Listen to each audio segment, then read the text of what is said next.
Yo, what's up? This is Renz, Wildlife Religion. I'm doing this TikTok live. For those who are going to see this later, join my TikTok, Coach Renz369. But today, I've noticed on my Facebook page that I keep getting, and I'm only going to be here for about 30 minutes. I keep getting a lot of people after I did a video where someone asked me to explain what I believe God is, what God is to me. And in that video, it's titled something like My Feeble Attempt to Describe God. And it's a feeble attempt because words cannot explain the Creator. If words could explain it, it really wouldn't be the Creator. There's a saying, the first saying of the Tao says that the way that can be the way that can be named is no longer the eternal way. And the way is the concept of the Creator, the natural flow of energy of creation and everything in existence. That if you can put the Creator in a book or a box or give it a name, then it's no longer the Creator because you've made it so small that you've diminished it. And in the Hermetic viewpoint of things, the all can never be taken away from, nor can the all be encapsulated in a box. The all is unexplainable. The Creator, God, would be unexplainable. You wouldn't be able to explain it. And one gentleman, who I will say is quite rude because he doesn't know how to have a conversation without adding insults, which I always find interesting. We have these religious people who they can't express themselves and debate the information, so they resort to personal attacks and personal name calling, which really demonstrates to me your lack of understanding of your own religion. But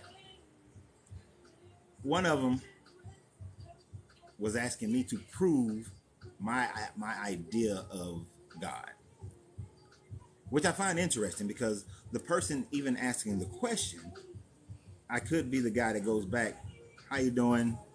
I can't even see the name. My eyes are, I think, mid red.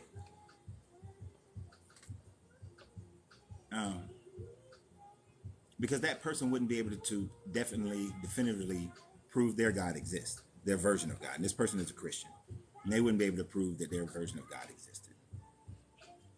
Oh, Mildred, I can see it now. Hi, Mildred. So let me go ahead and throw this out here like this. There is no religion, nor concept, nor philosophy that could ever actually prove that their ideas of a divinity actually exist. It is an impossibility. For anyone to claim that they can prove their divinity exists would be a lie unto itself. A couple of ideas and thoughts on that. You see, a creator is so vast, so enormous, that it wouldn't be able to be conceptualized just in a book. And literature is not a way that you can prove anything existed. Nothing can be proven to exist through literature. If you do say that, well, because we have the Bible or the Quran or the Vedic, that proves that my God exists. No, that proves what people thought about your God. It does not prove that they existed, because all existence that you actually know is the existence that is around you right now in a physical form. You see, when I talk about the all and my estimation of what the all is, I look at what is provable in my material world existence. So I look at nature, I look at a tree, I look at how everything in the universe works with each other and works as one unit, one giving to the other in order to sustain life and sustain our universe, sustain our world.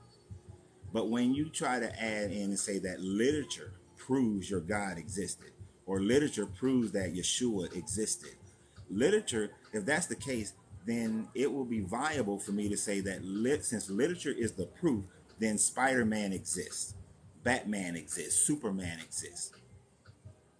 Even to bring it closer to home, your birth certificate doesn't necessarily prove that you exist, because a birth certificate can be fabricated.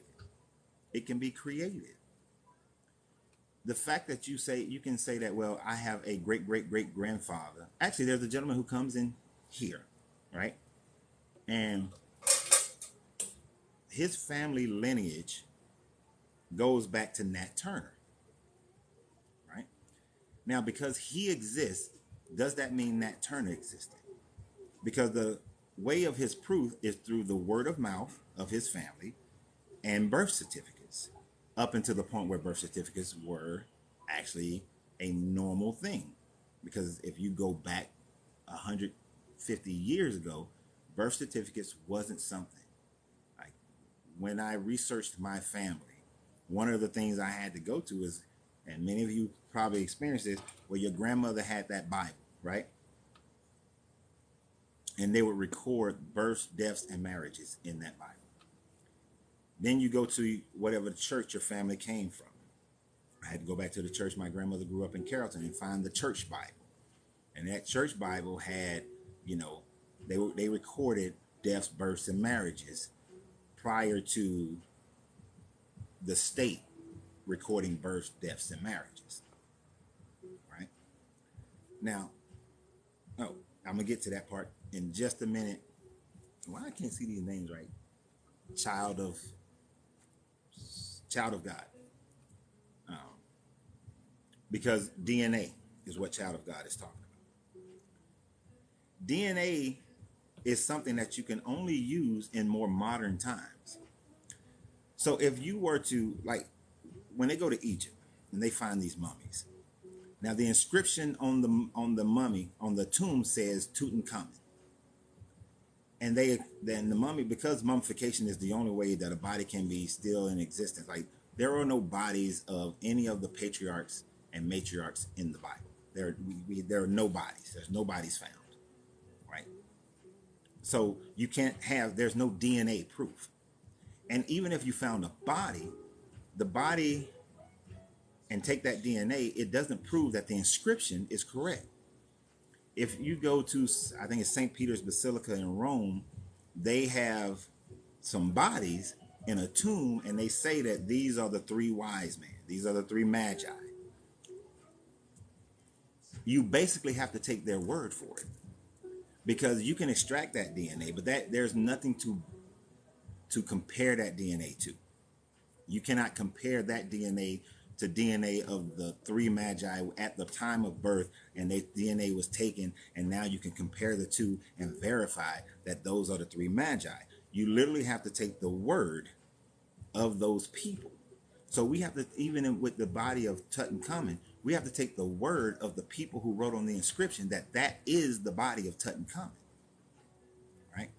So even when we look at history, we have to say that it is a 99% or 80% that this may be the person that's in the tomb, because we are hoping that the people who put the body in the tomb put the right body in there. We are hoping that the people who inscribed on the tomb inscribed the right person. And do I think that at St. Peter's Basilica, the three magi, and I think it's St. Peter's Basilica, it could be a different one, that those are the actual three wise men? Probably not, because there is considerable information that shows that during that era of the whole Holy Crusades and all that, people were trying to get relics of ancient times. That was vital to each church organization, whether the Catholics, the Protestants, whomever. It was vital. They was trying to give up. They divvied up, the sites throughout the Middle East, throughout Jerusalem, to try to say that, well, this is the tomb, this is Mount Calvary, this is, where Jesus did this or did that. They try their best to divvy up those places, to get those places, so that people can come visit and they can make money off of it. Right? So it is hard for us to prove the existence of things in the matter plane. Literally, the only thing there's a gentleman sitting over there, got headphones on, he can't hear me. Alex is sitting there. I can prove Alex exists because he's right there. He's in the present. He's a physical person right now. I can prove this cigar exists. I can prove this hat exists because I have it right now. To prove that your deity exists is an estimation. or the acceptance of what other people have said. Because otherwise, nobody, no religion can prove beyond a shadow of a doubt of the existence of their deity. Now, some will say, well, I can prove the existence of my deity because I had a religious experience. I had an experience where I died and I went to heaven. I met God, Jesus, Allah, Buddha, Krishna, Brahma. I went and I met them and I talked to them and they showed me how the world was going to end, or they showed me what I needed to do with my family. They showed me. Did you really meet them? Or did you meet what's in your mind, your emotions, what you've been taught? Now, it's not a Cuban. Cubans are illegal in the United States. But this is a GTO, so it's Cuban-seeded Dominican cigar. But you can have a person who has a near-death experience and claim that they met their God. And they can be Buddhist, they can be Muslim, and they can be Christian. All of them can have the exact same experience. And each one of them will claim that they met their God. And that is proof that their God exists. Or I was in prison and then I started learning the Bible or the Quran and it saved me. That's proof that my God exists.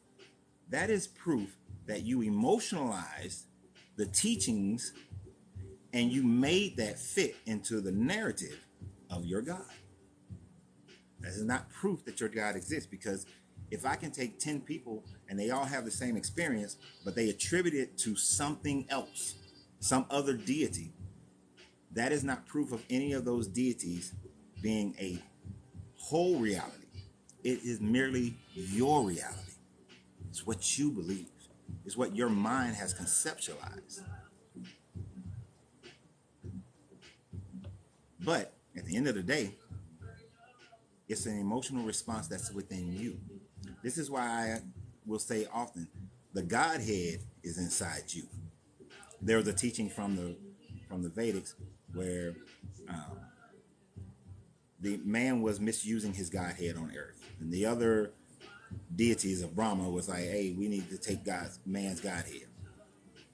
And so they came to Krishna, I believe. Or they came to Krishna or they came to Brahma, one of them. And they said, look, let's hide it on the top of the highest mountain. And he said, no, one day man will climb that mountain and find it again. Let's bury it in the sea. No, one day man will dive down into the sea and find it. Let's bury it under the ground. No, one day man will dig up under the ground and find it. So I think it's Brahma. Brahma then finally said, let's hide the Godhead of man in the one place he will never look. And that is inside himself. Because man has a tendency to look for God outside of himself and not look within, not recognize that when you dream, when you have these near-death experiences, when you have these massive emotional responses to change your life or amazing things happen, you are internalizing it. It comes from you. It comes from inside you. And everybody experience is going to be different. I was giving an example earlier today when I was having a pre-discussion of this video. And the young lady said that it's the same as if you gave 10 people a piece of paper and a pen and said, draw a car. All of them would draw a different car. Each car would, none of them would draw the exact same car. And the main reason is because people will draw a car based on what is inside them, what they vision, what they see a car as, what type of car means the most to them, right? So like if I was drawing a car, it's going to be a Mustang convertible. That's what it's going to be. It's going to be a Mustang convertible. If it's not a Mustang convertible, a newer model is going to be like a 1969 or a Shelby, right? That's what it's going to be if it's me. Whereas for someone else, it might be a 69 Cadillac, or it might be, a Ferrari, a Lamborghini. They're all still cars, but each one of us would draw a car that is internalized from ourselves, that we then place external. And we would all beat everybody over the head to say, this is what a car is. And we'd all be right. But each car is different. So the true understanding of what God is something that only a person can internalize themselves. It is not something that is universal in the respect of a religion. This is why I don't like when people say that. Another person asked me, why is Jesus the only way? It is the only way because the writers of that book, the believers of that religion, believe that it is the only way. But it is not the definitive only way. It can't be. If it was, then there are billions of people who have lived and died and never heard of Jesus, and I guess they all going to hell according to that religion. Does not sound like a good God. But no one can actually prove that their God exists. This is why when they asked me the question of what happens after death, I gave my opinion, but then at the end I said, nobody actually knows. No one's died and came back with tangible proof. They've come back with emotional ideas. There's no relics from heaven. There's no relics from hell that you can definitively say this is from hell. And if God existed in the matter plane as a person, then that would devalue its ability to be God. It cannot be God because now it suffers the same things of humans. Now it has the limitations of human. You've taken away from the Creator, and the all can never be taken away from nor added to. So when we look at the universe and how it functions, we come to the understanding in Hermeticism that the all manifested all matter, our entire matter reality, with a thought, with the energy, with mental energy. And just like somebody said that when the body dies, the body converts and transmute to another form. It's still energy. When you turn off, the light is on, you turn the light off. The energy of the light is still there. It's just transmute and goes somewhere else and does something else. The energy is never destroyed. So the Creator is energy. Mental energy, physical energy, spiritual energy, all forms of energy.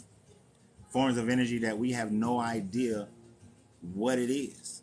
We've yet to discover aspects of it. There are literally scientists trying to figure out what the consciousness is. We don't even truly understand and know what the conscious energy is.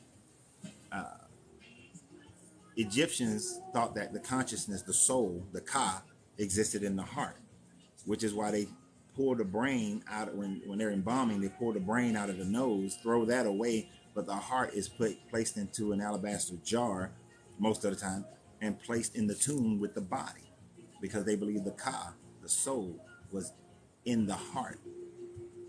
Just as many people believe that love is in the heart, whereas love actually is a mental construct. It is not a heart construct. Even though there are synapses in your heart that acts in the same way as the synapses in your brain, the heart synaptics are emotionally based, whereas the brain is both emotional and rational. And love is a conscious decision that you make on a daily basis. How you doing from Holland? We're going worldwide. But so just as love is a conscious thought, so is the Creator.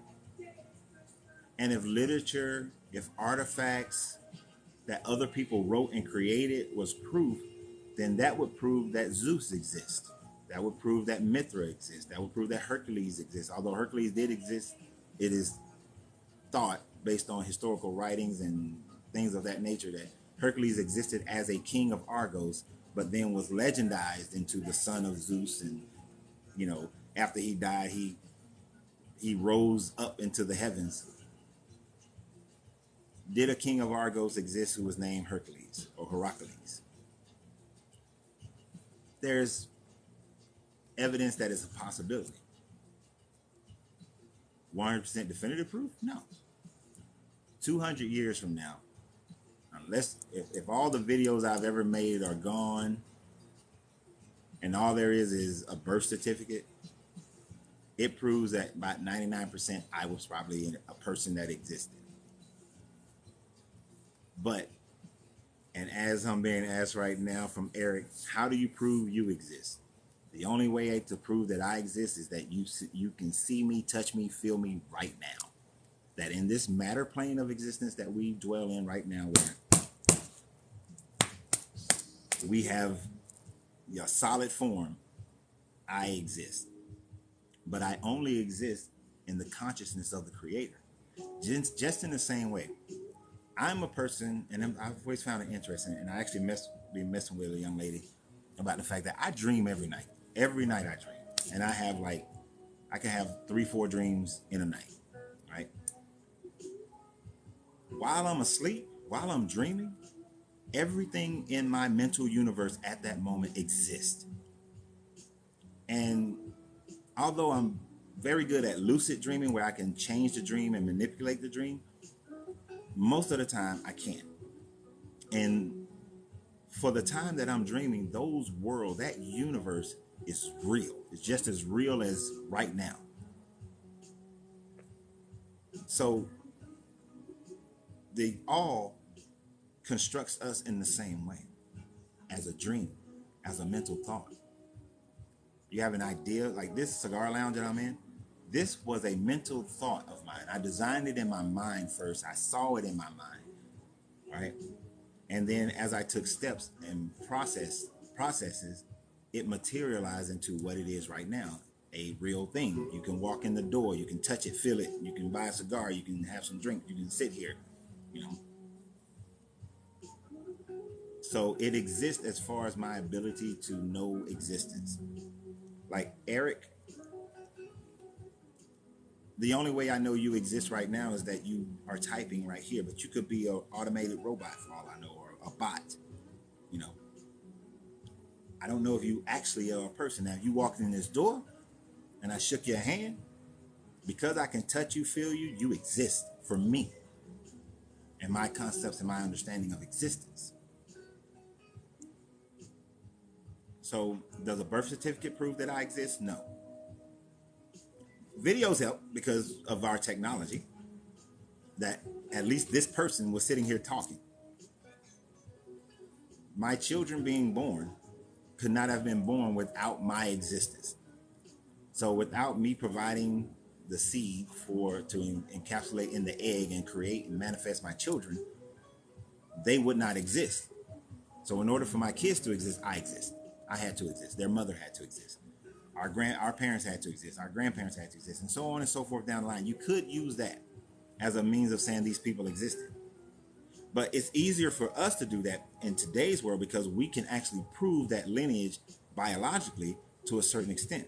But when you're talking about a Jesus or Abraham or a Muhammad, without that line that you can test, people can just claim anything.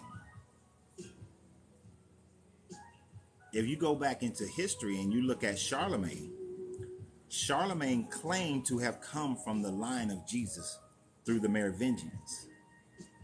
This was his claim. And him being a ruler at that era of time, if he claimed it, if you were a regular layperson in his community, you would have been executed. You would have been going against the state. So you didn't have a choice but to accept what he claimed.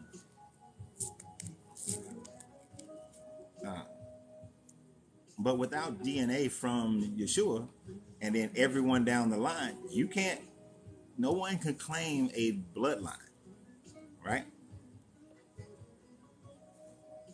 You only exist to those who have encountered you. You don't exist to everyone. Exactly. You don't. There's in matter of fact, whoever was who is it from Holland? I can't see the name. I think Clara from Holland, right? There was a guy. This was back in like 2017. Watching my videos, 2018 actually.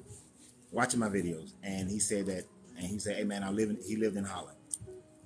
When I come to the United States, I'm gonna come find you. I'm coming back to Atlanta." Because he was from Atlanta. When he was just saying that, he didn't exist to me. He wasn't a real person. Right? Now, he existed to whomever he was in contact then. But it wasn't until I was walking through South DeKalb Mall and I heard somebody calling me. And then when I went and I saw the guy who was calling me, he was like, "Hey, this is me from Holland." And I was like, shit, at that moment, he existed for me because he was tangible. He was right there. That was the proof of his existence. This is why the existence of a creator or a deity is faith. It's all faith. Now, a difference in and the Anunnaki wrote this, so you can't say that this is reality, but the Anunnaki wrote that the gods lived amongst them, that they fed the gods, they clothed the gods. Personally, aliens from Nibiru, that's what I'm gonna go with. But in their writings, they claim that the gods actually physically existed with them, right? And the way they describe them, from heaven to the word Anunnaki means from heaven to earth they came. And when you really study it, it's looked more alien. But that is, if you accept their writings, then they would have been tangible. Eric says that I can prove God exists, but if you don't accept it, then that's your own ignorance. Now, see, this is Eric. I was cool with you for a second, but now you're kind of messing it up, right? I would sit here and say, well, prove that. How would you prove that your God exists? I would accept that challenge of you proving it. But then you said, that's my own ignorance. Is it ignorance? Because I may not accept what you say. Because if you use literature as proof, literature is not proof of existence. But to call it ignorance, see, this is that rudeness that I don't really understand from people who claim to be Christian, Muslim, Jews. I don't get it, and maybe it's just my thought process on consciousness and how we should treat people and how we should respect people. Because if to ignorance would suggest, there's a difference between stupid and ignorant. Ignorant is just not knowing, not having information, right? No, ignorance doesn't mean lack of understanding, right? Ignorance means lack of knowing, lack of information, right? Stupid is a lack of understanding. So if you present me new information that I did not know of, then I was ignorant of that information. If you present me information and I cannot understand it, doesn't mean that I have to agree with you, but I just cannot understand it, then that would be stupidity. And we take stupidity and we use it incorrectly. So it may be just you present information that I just don't agree with. There is no agreement. Because it may have holes in it. Now, if you can provide me proof that does not have holes, go right ahead. Because this is what I get. People say I can prove it.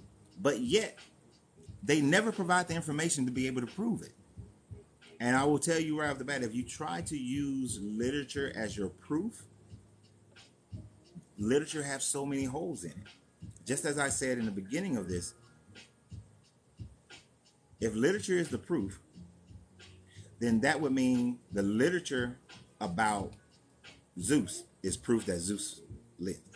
The literature about Amun-Ra, the literature about Thoth, the literature about Lao Tzu. Lao Tzu is believed to be a legendized character, not a real character, but that Zhuxi is the actual person who wrote the Tao. But Lao Tzu, so you got two different things. Lao Tzu is, and Zhuxi is considered a actual historical character. But literature is not proof, especially if the literature is not written by the person, to which biblically nobody has written that. Then, okay, see, once again, I ask, what's your proof? And you won't provide it. Provide the proof. You see? This is where, because if you say nature, I can look at nature and I can show you. If you say prophecy, I can find prophecies from other religions and non-religions that have come true, and yet So it doesn't match up. Um, what's my guy? Nostradamus predicted World War One, World War Two. Is that proof that Nostradamus is his prophecy is what we should follow and understand? People are mad about my Euphrates video right now. But Muhammad predicted the Euphrates drying up as well. So is that proof because he predicted a prophecy, if you will, that the Euphrates River would dry up? That is proof that Allah exists and that the Quran is what you should follow? So what is the proof? See, I don't mind saying that I cannot, nor anyone can, anyone who understands what I do, who talks about what I talk about, alchemy, hermeticism, um, pulling out the mysticism from different religions, that there is absolutely zero way that you can actually prove a divinity on a spiritual plane because we don't exist tangibly on a spiritual plane. The reason I won't, because your own ignorance has already convinced you. So again, bye. Yeah. See, this is why I don't really debate anymore. I used to do debates years ago, but this whole thing. Oh well, because I know you want. You don't know what I may conceive. You don't know what I may think. You may say something to me that is brand new information, which would mean that I was ignorant of that information because you want to still use the word ignorant wrong. And say that I'm already convinced of something. Because when I'm presented with new information, what you don't know about me, since you want to judge me, is that I never have a landing point when I'm presented with new information. I let the information take me wherever the information purely will take me. But it's cool, Eric. I never even understand why Christians come on my channels anyway, like, or any religious person who follows a certain doctrine, because my videos are not for them. They're for my children, and they're for people who are leaving religions, not for people who want to stay in their religion. You know. And then they tell me, well, why don't you leave us alone, as a gentleman rudely did earlier today. And I'm like, I'm not bothering you. I'm not coming after you. I'm not going to your pages, to your churches, to your synagogues, your mosques, and standing up and interrupting your services and saying, well, you're teaching wrong stuff. Go teach whatever you want to teach. I could care less. But what I don't do, I don't listen to it. And I don't actively go to listen, and I don't actively try to challenge it simply for the sake of challenging. I don't care what you believe, because that's on you.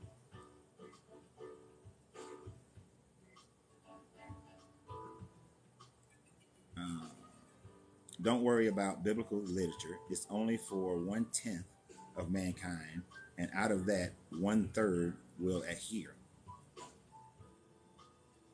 Shit, I think you're giving it way more credit than it deserved. 1/3 of the people. Okay, you're saying it's only for 1/10 of the people.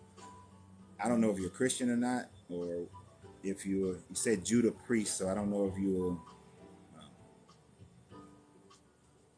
what's the group, Hebrew Israelite, but you're saying it's only for 1/10 of the people, 1/10 of mankind. So you're saying that your God only cares about, this is the chosen people thing, right? I'm assuming. I don't know until you say it. But if it's only for 1/10 of the people, it's kind of messed up. That's like your God having 10 kids, but only saying that only one child. Right. Ignorance is not knowing. But I don't understand your other comment, Judah. It's only for 1/10. So you're saying that your God is saying that only 1 out of 10 children is that of his children that he actually cares about, and then out of all the kids, only 1/3 will adhere. I think 1/3 is a lot, because most of the people I see in every religion don't adhere to their religion. They really adhere to their culture and what's comfortable to them, that they will then implore their religion, right? And if you understand what I'm saying by that, is that, okay, if you live in America and you're Christian, You only apply the teachings from the Bible that go in concert with your culture of being in America. Where you take another Christian who lives in Rome, they they only do the parts of the Bible that works with their Roman culture, or if you're in South Africa, that works with your South African culture, or if you're in China, it works with your Chinese culture. People don't adhere to it as a whole, which is why there are like over 40,000 different denominations within just those who accept the Bible.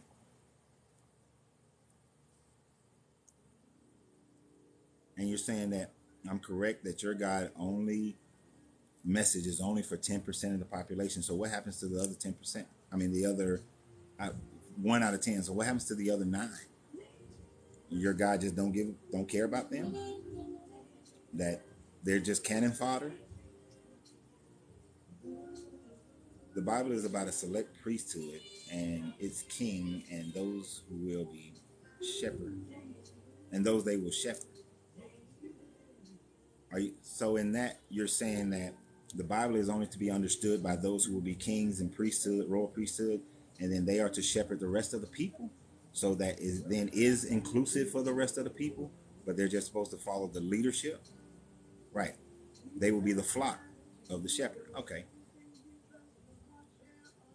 But if that's true, then if that's what you accept, because I ain't gonna say that's true. That's what you accept. Okay. So how do you then conceptualize it with the fact that if there's 100 shepherds and they all got 99 in their flock, they all teach different things, but out of the same book? If you understand, that's the whole thing with the different denominations and different sects within the religion in itself.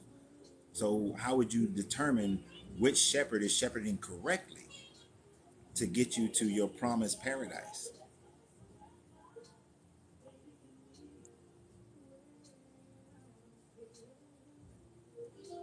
So that's what his scripture says. He's convinced of it.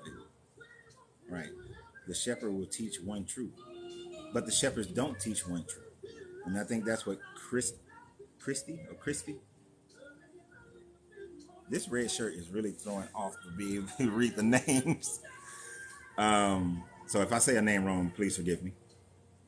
But that's the thing. People don't teach one truth. This is why we was talking about this in a group last night. I ain't gonna tell you why the subject came up. It was a totally different subject, but as part of it,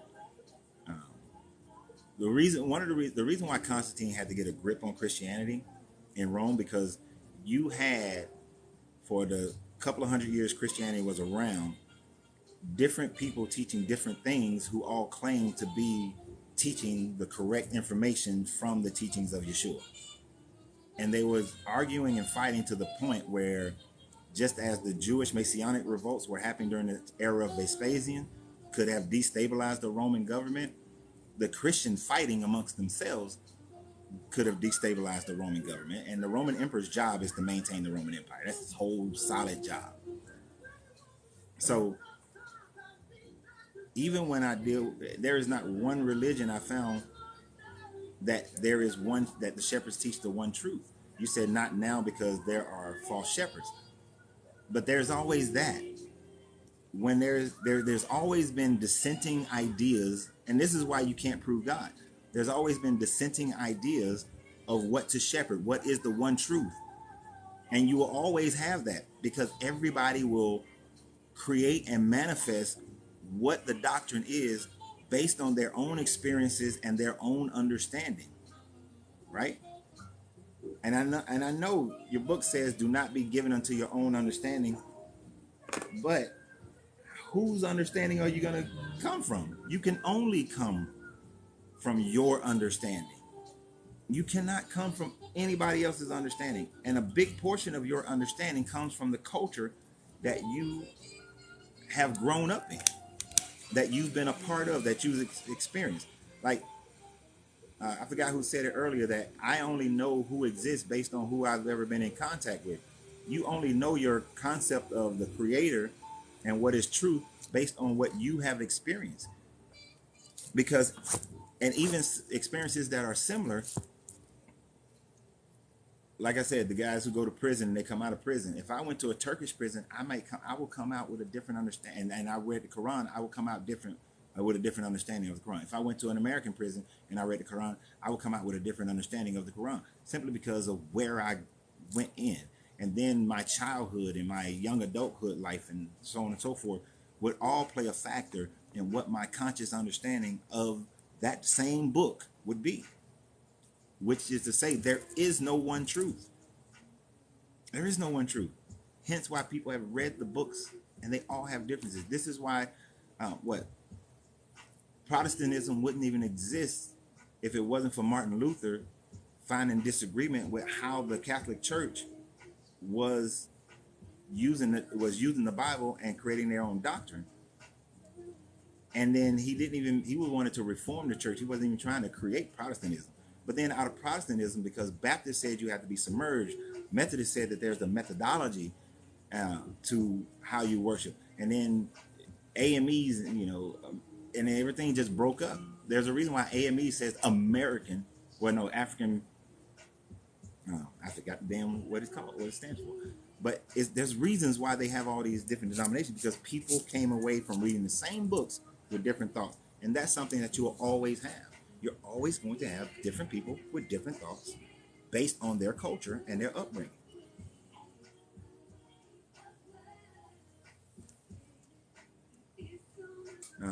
And even in that, the people who wrote it at the time wrote it based on their culture. That's why I said it's God inspired, but written by men. And just like in the where it says, and I think it's in Leviticus, where it says that if a young woman is raped, if she's betrothed to a man, but then she is raped, then the rapist pays the father 50 pieces of silver, and now the rape victim has to marry her rapist. That is culturally based, because at that time frame, the value of a woman was based on her chastity and the ability to produce sons. Because if somebody was writing that today, they would not do that, because our culture today would never force the rape victim to marry her rapist. We are the living gods. People want to put responsibility off themselves and someone else. And that I agree 100%. That is what I agree 100%. The Godhead is inside us. It's not outside of you. Your concept, your ideas, this is why I said when you die, you're going to go to your transition. If your consciousness does stay in the complexity that I believe it stays in, because no one has proof of it, will go to wherever your true thought says you're supposed to go.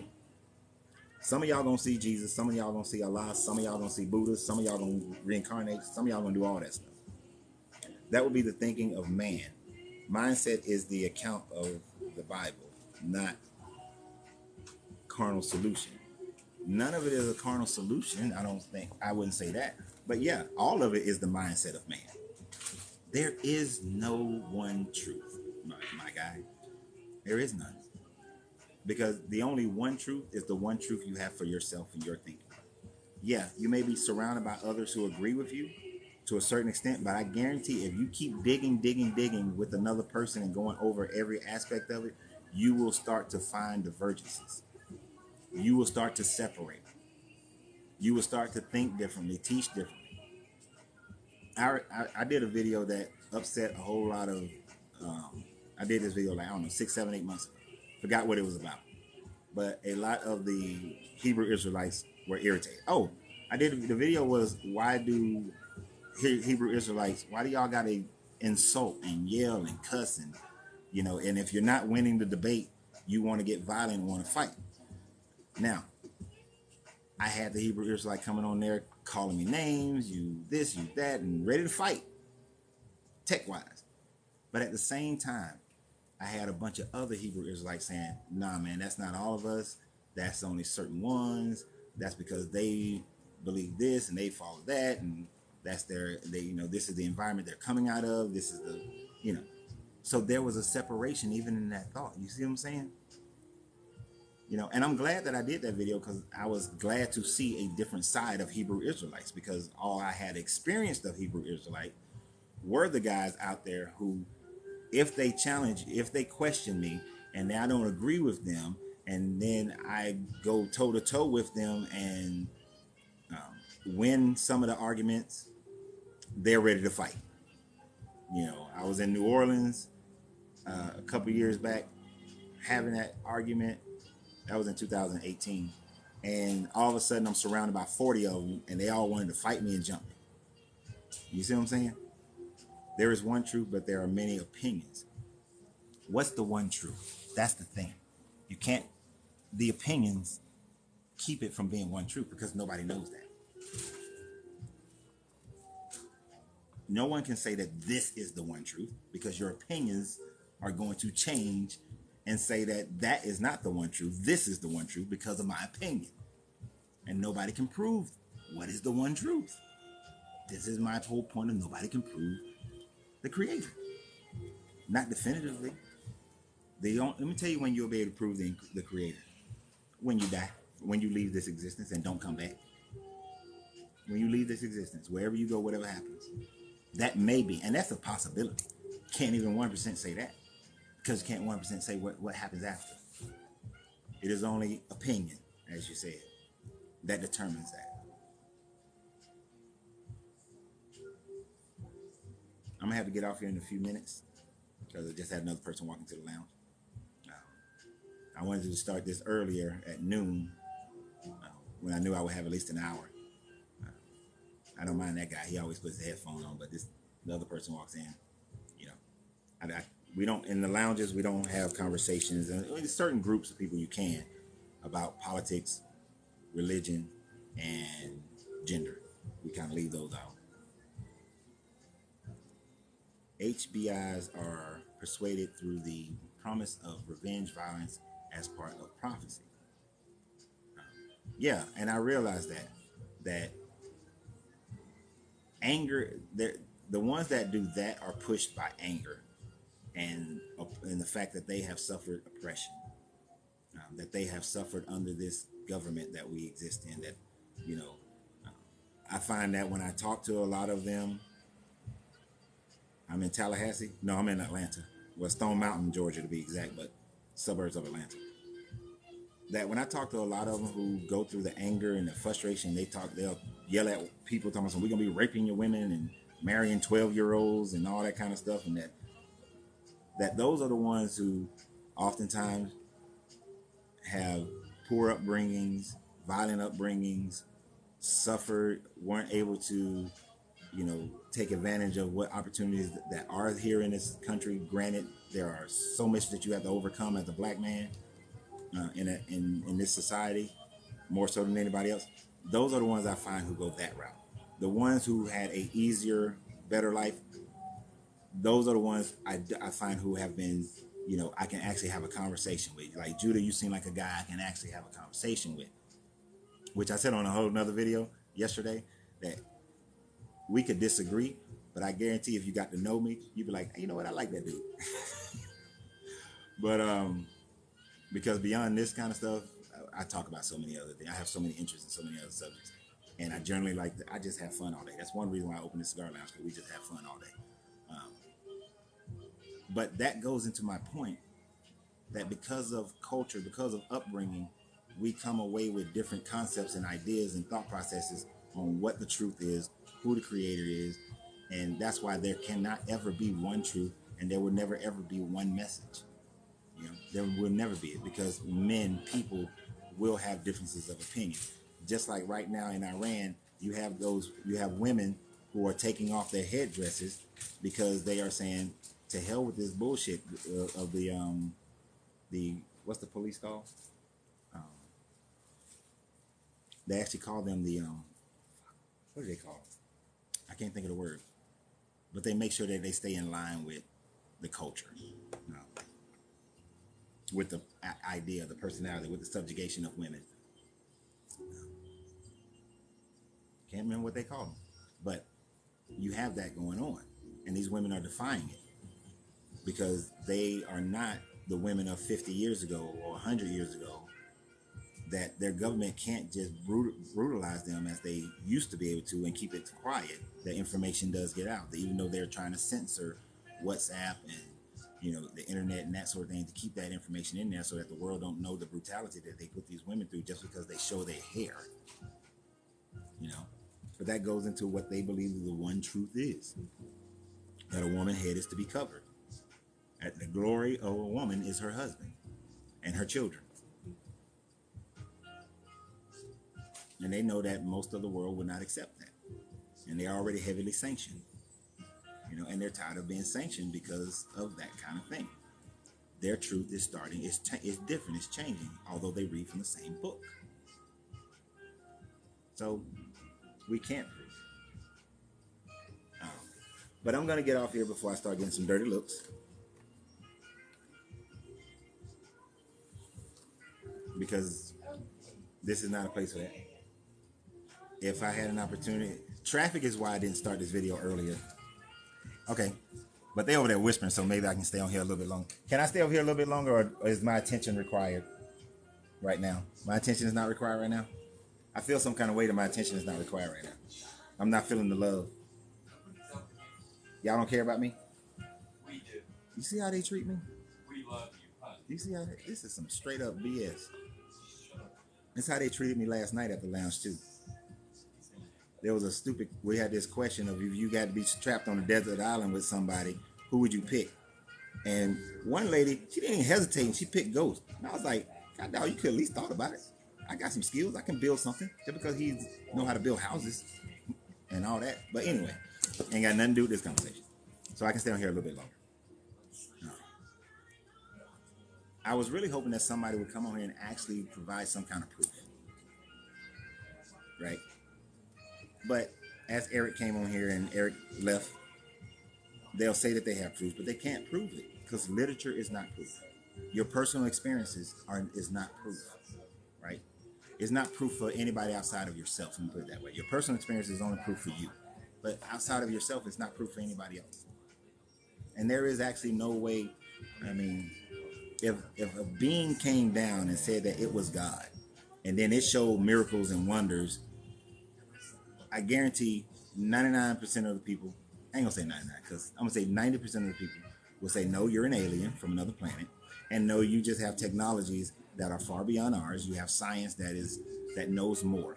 You understand a black hole better. You understand energy at a different level than we understand it. And if you give us time and you teach us, then we can produce and do the exact same thing that you just did. We would look at it from a more scientific point of view. Now, back in the day, when you didn't have the knowledge of science and alchemy that we have today, they accepted that and said that you must be a god, right? At their level of medical expertise, they would pronounce a person dead at this point. But then this person actually has technology that brings that person to life, that saves them. We would say that person, it must be God. That's what they did back in the day. Today, we would just say that you have a greater understanding of the human body and genome. For instance, I was talking about in the previous video how I have a friend of mine, she's in my house right now with stage 4 pancreatic cancer. We can't cure it right now. Not at stage 4. We haven't been able to do that. When Dr. Sebi was showing that he has cured those kinds of things, which I do have her on Dr. Sebi's program right now. But for the most part, we say we can't cure it. But if they were able to come there and just give you a pill and bam, it was gone, we would know that's just higher levels of medical science. But 1,000 years ago, must be God. 2,000, 5,000, 10,000 years ago, must be God. You must be a God. So then my claim to walk with the Son of Man is legit, since it's my experience. Exactly. And that's what I would say. See, people misunderstand me to think that I devalue people's personal experience. I don't. I just say that when you have your personal experience, that's for you. That you then can't say that your personal experience is the doctrine for everybody. That's for you. Because your claim to walk with the Son of Man is legit just as much as a Hindu friend of mine claimed to have met Krishna and walk with Krishna, who would be equal to the Son of Man, as far as the Hindu religion is concerned, that his claim is just as legit as yours because that personal experience is just as real to him as yours is as real to you. And I can respect and honor that, which is why I tell people if your religion, if your belief makes you moral, keeps you from killing my kids, raping my children, stealing from me, it is incredibly valid. And stay with it. Or are they just, or they just died years ago, or maybe they ate good food, or it was God. I hear you. All right. I'm sorry. Alex over there singing the little 50 Cent song. But You got some 50 Cent going on the Jazz Channel. I'm sorry, that fucked me up. so I'm sorry. I'm sorry. I'm sorry for my crazy white friend who lost his shit when 50 Cent came on. Anyway, yes. I remember going. I know people who've done magic mushrooms, people who've done ayahuasca, and they've all had these amazing spiritual experiences. Well, not all of them. I know a couple of them that their true fears and anxieties revealed themselves. But that was still a good experience. Yeah. You know what? You're right, Judah. I need to go take care of my guests. It's just these two. I know that I can have this conversation to a certain extent. One of them over there, after she finished eating her lunch, if she don't get her attention, she'll have an attitude. Alex don't care. He'll put his headphones on and start doing something on his computer. Yeah. But I'm going to get off of here because these two jokers. So y'all have a great day. Remember, you got to free yourself to be yourself because your greatness is non-negotiable. Good vibrations, good journey. Alex, you stupid, man. I am so sorry.